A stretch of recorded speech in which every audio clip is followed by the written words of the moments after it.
What's going on, everybody? Welcome to another week of the fantasy football rankings, and welcome to the Bman Sports Talk.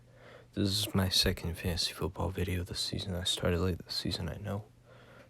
So let's just jump right into it. For quarterbacks, number one, I have Lamar Jackson. He's playing the Jets. Yep, the Jets defense. You saw what they did to the Patriots defense. They're probably going to do the same to the Jets defense. So that's why he's there. Deshaun Watson.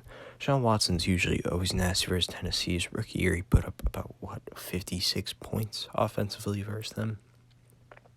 And the Tennessee defense is all right this year, but I don't think they're going to be able to stop him.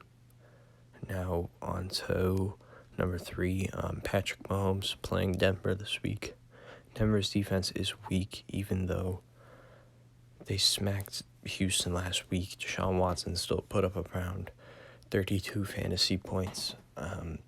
Depends how you go by points in your league, but normally in a normal league, it's about 32.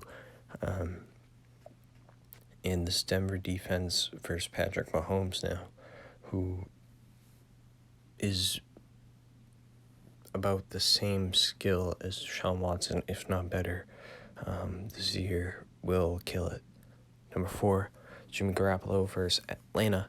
Atlanta's defense is awful this year. Atlanta in general is awful this year. And the San Francisco 49ers are just really good this year. So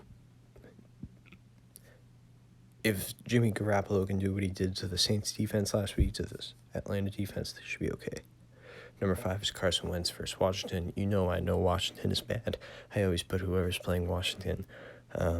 Washington defense god-awful, and the Carson Wentz and the Philly offense is good. So they will 100% get this done against this Washington weak defense. They can't really do and won't do anything to this Philadelphia offense at all. Now on to running backs. Running backs could be your make or break position in fantasy football. They are known as the most important position in fantasy football to a lot of people. Chris Carson is your guy this week. He's playing this Carolina defense, going to get a lot of touches. Even though he's had fumble issues earlier on the season, I think this Carolina defense will get absolutely roasted by this guy. Matt Ryan, it was a week ago or a couple weeks ago, the Atlanta offense broke them down, and it'll most likely happen with Chris Carson, who will get increased carries due to Rashad Penny getting hurt. Now Dalvin Cook versus the Chargers. The Chargers defense isn't crazy. Dalvin Cook is, and that's all you really need to know. And he's healthy this week. He's not hurt, because you need to know that too, but yeah. Saquon Barkley versus Miami. Miami was the laughingstock of the NFL earlier this year. Their offense was better and has gotten better, but their defense hasn't. And Saquon was going into the season a number one pick for a lot of people. And he's going to show out this week if you're in the second round of the playoffs with him. Number four is Leonard Fournette versus Oakland defense. Oakland defense, again, not an absolutely ridiculous defense. And they're going against a really good running back and a really good offense. And since they have a lot of quarterback issues in Jacksonville, they're going to be running the ball a lot more than usual. Mark Ingram versus the Jets. Jets defense is all right, but Mark Ingram is going to slaughter them because they won't know if they're going to run the ball or pass the ball. This Ravens offense is explosive and absolutely crazy. And Mark Ingram's been getting it done for a lot of people and a lot of fantasy teams across the league and for the Ravens. Yeah. Now we're on to the wide receiver section. Number one, we have DeAndre Hopkins against Tennessee defense. Tennessee does not have any crazy cornerbacks, and he's the best wide receiver in the league. So besides Michael Thomas consistently, DeAndre Hopkins can get you crazy points against weak defenses. Him and Michael Thomas, again, are the only players in the league that can do that. consistently. DeAndre Hopkins hasn't been as consistent as Michael Thomas this year, but he has been good for a lot of people, and he has brought people far in fantasy football this year. Number 2, we have Michael Thomas. I just explained he's very consistent. This Indianapolis defense will not be able to hold him. Number 3, Davante Adams. Davante Adams has been hurt a lot this year, but he is better, and he's been putting up better numbers for fantasy since before his injury, and obviously during his injury because he wasn't scoring any. Number 4, Chris Godwin.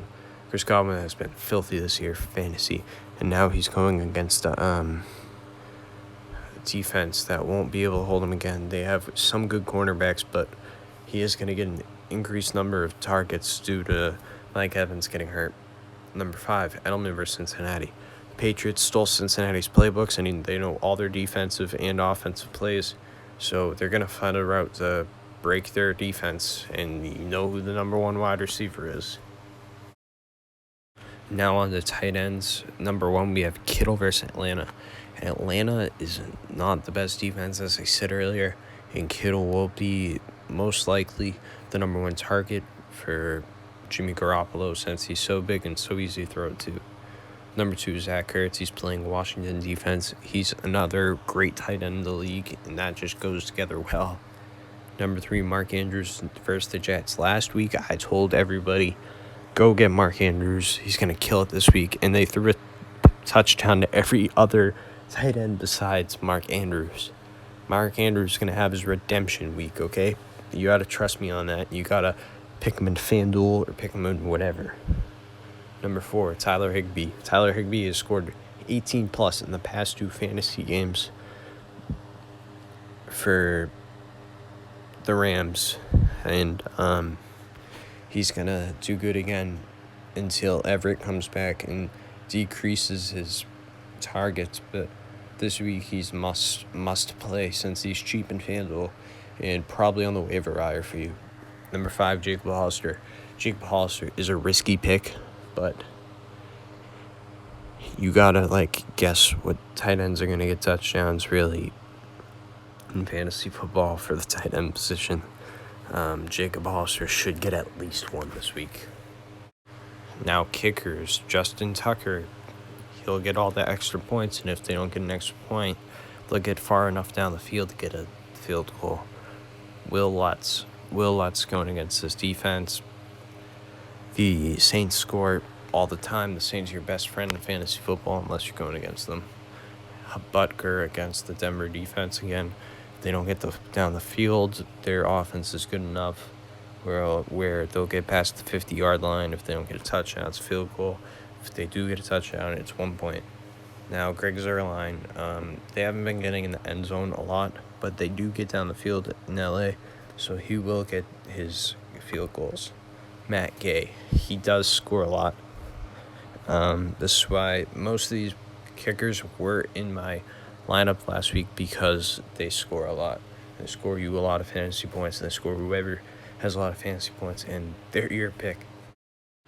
Now, for defense, I'm going to tie the top defense with the bottom second defense, my bad. So the Ravens and Patriots are number 1 because, 1, the Patriots stole their playbook and Cincinnati isn't good in the first place.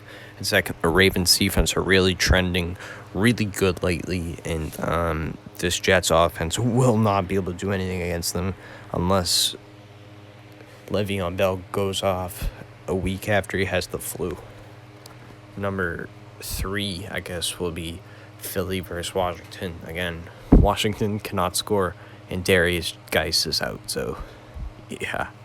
Giants versus Miami. This is a very risky pick since I know Miami has been getting their passing offense off, but I don't think they're going to want to do anything crazy since they're not good, they're not making the playoffs, and it's just a waste to get your players hurt.